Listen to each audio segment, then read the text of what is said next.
এগুলো আমাদের মনে করেন আমার মিনিমাম 10 বছর প্লাস নিজের ব্রিডিং এক্সপিরিয়েন্স থেকে আপনাদেরকে বলা। ঠিক আছে, আসসালামু আলাইকুম এভরিওয়ান, সবাই কেমন আছেন? আশা করি আল্লাহর রহমতে সবাই ভালো আছেন। আজকে আপনাদের জন্য খুবই গুরুত্বপূর্ণ একটা ভিডিও নিয়ে এসেছি।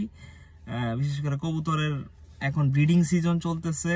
অনেকেই আমাকে প্রশ্ন করেছে, ভাই কবুতরের বাচ্চার গায়ে প্রচন্ড পক্স হচ্ছে, পক্স থেকে কিভাবে বাঁচা যায় সেই একটা টিপস আপনাদের সামনে তুলে ধরবো। একটা টিপস না, অনেকগুলো টিপস আছে।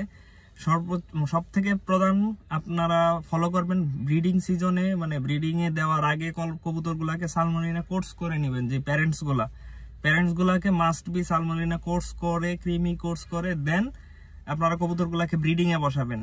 ব্রিডিং এ বসানোর পরে তারপরে মনে করেন বাচ্চা যখন হবে, ছোট বাচ্চা হওয়ার আগে থেকেই কবুতরগুলাকে মশারি দিয়ে, যদি সম্ভব হয় সম্পূর্ণ খাঁচা মশারি দিয়ে ঢেকে ফেলবেন।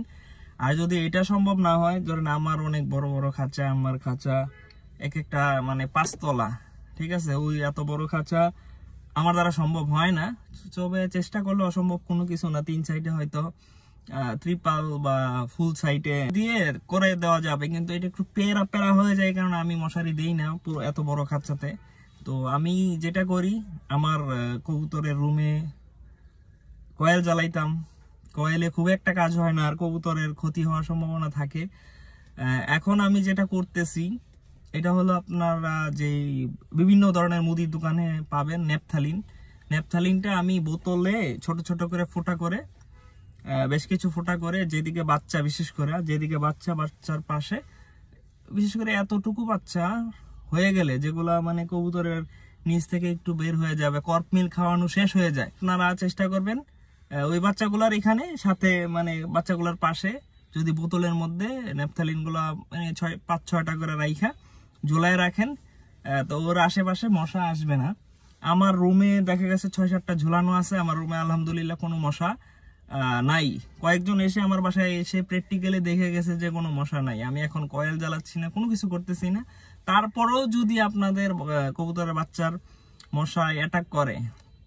মশায় যদি অ্যাটাকই করে, আপনারা একদম ছোট গোটা যখন ছোট থাকে ওই সময় থেকেই ওগুলাকে ট্রিটমেন্ট চালাবেন। ট্রিটমেন্ট কয়েক রকম আছে, যেগুলো দিয়ে আমি উপকার পেয়েছি।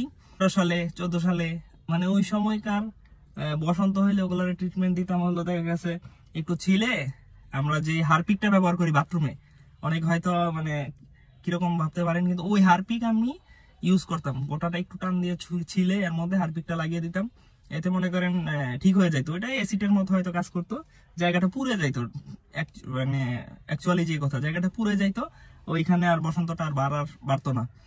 আর এর পরবর্তীতে আমি লং টাইম যাবত ইউজ করতেছি হলো পক্স কিলার। মুস্তাফিজ ভাইয়ের কাছে পাবেন, আরো অনেকে বিক্রি করে অনলাইনে। আমি মূলত মুস্তাফিজ ভাইয়ের কাছ থেকে অনেক বছর যাবত নিতেছি, ব্যবহার করতেছি।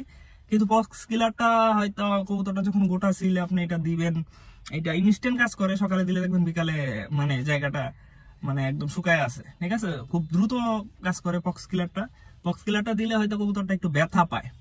তো আমি আরেকটা জিনিস ইউজ করি, সেটা হলো আপনারা বায়েলা আপনার যে মোটামুটি কিছু মেডিকেল ফার্মেসি যেগুলো, ওগুলাতে পাওয়া যায়।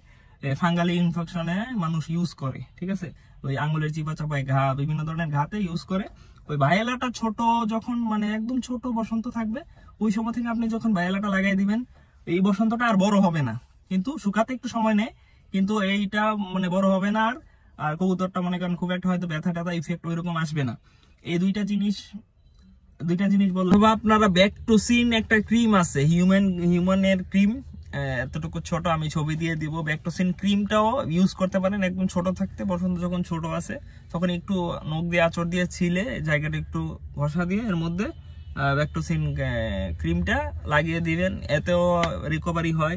বা অতিরিক্ত যদি বসন্ত হয়ে যায়, সেক্ষেত্রে আপনারা ট্যাবলেট ইউজ করতে পারেন কবুতরকে। আমি নর্মালি ট্যাবলেট যদি ইউজ করি, মুখের গায়ে যে ট্যাবলেট আছে, রিবোসন বা রিবোসিনা, যাই হোক, এই ট্যাবলেট গুলো ইউজ করতে পারেন প্রতিদিন 2টা করে। এগুলা হলো যদি আপনার বসন্ত কম থাকে, সেক্ষেত্রে এগুলা কাজ করে। আর যদি বসন্ত মনে করেন যে খুব অতিরিক্ত হয়ে যায়, সেক্ষেত্রে মনে করেন ফ্লুক্লক্স ট্যাবলেট আছে, ফ্লুক্লক্স ট্যাবলেট ইউজ করতে পারেন, বা উরাসিন কে ট্যাবলেট ইউজ করতে পারেন। এই ট্যাবলেটগুলোতে মানে কবুতরগুলার যে বসন্ত গুটি বসন্ত হয়, এই বসন্তগুলা ভিতর থেকে শুকায় ফেলে।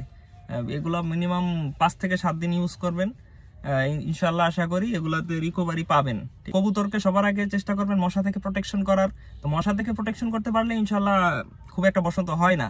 তারপর অল্প যদি কিছু হয়, এই ট্রিটমেন্টগুলো দিয়ে ইনশাল্লাহ আশা করি সমাধান পেয়ে যাবেন। সবার আগে চেষ্টা করবেন কবুতরকে মশারি দিয়ে রাখতে। তারপর মশারি যদি সম্ভব না হয়, নেপথালিন দিতে পারেন। তারপরে মশার একটা স্প্রে আছে, অনেকে বিশেষ করে যারা গরু পুষে, গরুর ঘরে এই স্প্রে গুলা ইউজ করা, যে স্প্রে গুলা ইউজ করা হয় ওগুলা আপনার প্রত্যেকটা ট্রেতে একটু করে স্প্রে করে দিলে মোটামুটি কয়েক ঘন্টার জন্য মশা খুব একটা আসে না, কিন্তু ওইটা খুব একটা কার্যকরী না। তার থেকে আমি যে বাকি যেগুলো বলেছি, বিশেষ করে নেপথালিন, মশারি, এই দুইটা জিনিস খুবই কার্যকারী। এগুলা মনে করেন, আর যেগুলো আপনাকে বলেছি এটা 1-2 দিনের এক্সপিরিয়েন্স না, এগুলো আমাদের মনে করেন আমার মিনিমাম 10 বছর প্লাস। হ্যাঁ, ঠিক আছে, নিজের এক্সপিরিয়েন্স, নিজের ব্রিডিং এক্সপিরিয়েন্স থেকে আপনাদেরকে বলা। ঠিক আছে, আপনারা আশা করি উপকার পাবেন। আশা করি যদি ভালো লাগে ভিডিওটা বেশি বেশি শেয়ার করবেন, যারা এই ধরনের প্রবলেম গুলাতে ফেস করতেছে তারা যেন সমাধান পায়। ধন্যবাদ সকলকে, আসসালামু আলাইকুম।